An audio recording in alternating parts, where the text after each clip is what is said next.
Benjamin Reynaud, bonjour. Bonjour. Vous êtes responsable grand compte opérateur de transport chez ABB. Alors je crois que vous avez travaillé sur un projet de bus électrique à Genève. Est-ce que vous pouvez nous le présenter en quelques mots? Oui, avec plaisir. Donc c'est le projet qu'on appelle TOSA. C'est un projet qui est assez particulier dans le monde des transports, parce que c'est un projet de développement d'une solution de bus électrique. Donc c'est un bus 100% électrique et qui a été développé, je disais de façon particulière, parce qu'il a été développé sous forme d'un partenariat autour de 4 entités. ABB pour le caractère industriel, les TPG en tant qu'exploitants du réseau de Genève, les SIG qui sont un énergéticien sur le canton de Genève, et enfin l'OPI qui est un organisme de promotion de l'industrie en Suisse. Donc les 4 partenaires sont réunis pour réfléchir un peu au futur de la mobilité dans les villes, et avec une volonté de développer un mode de transport qui répondra à 3 critères. Le premier, c'est de trouver une solution pour le transport qui soit capacitaire. Donc on est sur du bus, mais du bus de grande taille, c'est-à-dire du bus qui embarque pour des bus 18 mètres 140 personnes, ou pour des bus 24 mètres jusqu'à plus de 200 personnes. Ensuite, un bus qui soit sous un mode de propulsion durable, donc c'est-à-dire sans émission, donc pas un mode thermique, pas un mode hybride, mais un mode électrique.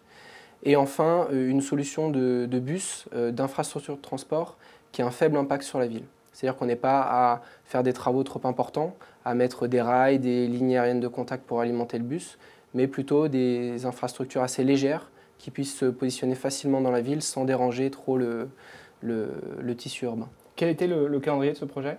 Alors c'est un projet qui a commencé en 2011, où les partenaires sont réunis autour de la table avec la volonté de travailler ensemble pour développer une nouvelle technologie, mais avec la volonté assez pragmatique de faire un projet qui soit techniquement viable, mais aussi économiquement compétitif, je dirais. Parce que les TPG en tant qu'exploitants avaient un besoin d'une solution, ABB en tant qu'industriel souhaitait se développer sur ces technologies-là.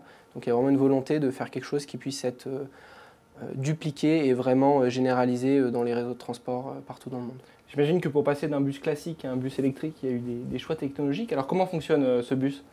Alors ce bus, en fait, il fonctionne donc 100% en mode électrique, et il a la particularité en fait d'embarquer une petite batterie, parce que quand on parle de compétitivité d'une solution, il y a le coût, les batteries sont très chères encore. Et les batteries sont encore chères. Ça baisse, mais ça reste quand même quelque chose qui est assez important dans le coût de la solution, donc on a tout intérêt à la garder de taille réduite.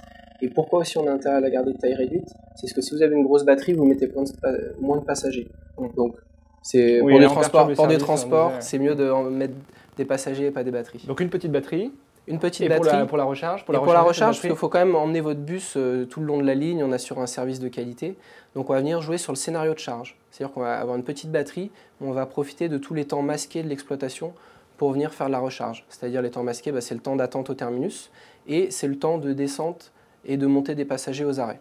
Alors concrètement, ça se passe comment? Eh ben, le bus, en fait, arrive à son arrêt, que ce soit un arrêt court, je dirais, pour le montée et descente des passagers ou un terminus. Il vient se accoster à l'arrêt et ouvrir les portes. Et de là, on se connecte à un rail aérien qui est disposé à l'arrêt, et on transfère l'énergie de l'infrastructure vers le bus.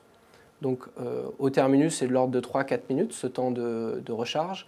Et aux arrêts, vu qu'on a très peu de temps, il faut aller très vite, donc c'est ce qu'on appelle la recharge flash. Et celle-là, on va venir charger en 15 secondes seulement.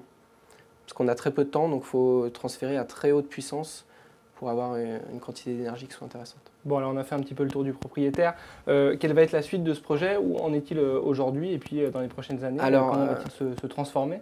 Ce projet, il a la particularité d'être en démonstration à Genève. Donc maintenant, ça fait à peu près 18 mois qu'il roule en exploitation au sein du réseau des TPG, avec un très bon retour sur l'expérience de mettre en place un bus électrique de cette taille-là. Et je dirais quelque chose qui est dont on est assez fier, c'est l'annonce qui a été faite au printemps de cette année par les autorités suisses et les TPG de déployer cette technologie sur une ligne de leur réseau, donc qui est la ligne 23, et où à l'horizon fin 2016, début 2017, on va avoir des bus électriques TOSA circuler. Bon, bah, très bien, on ira prendre le bus ensemble à ce moment-là. Avec Merci plaisir. beaucoup Benjamin Reynaud. Je rappelle que vous êtes responsable grand compte opérateur de transport chez ABB. Au revoir. Au revoir.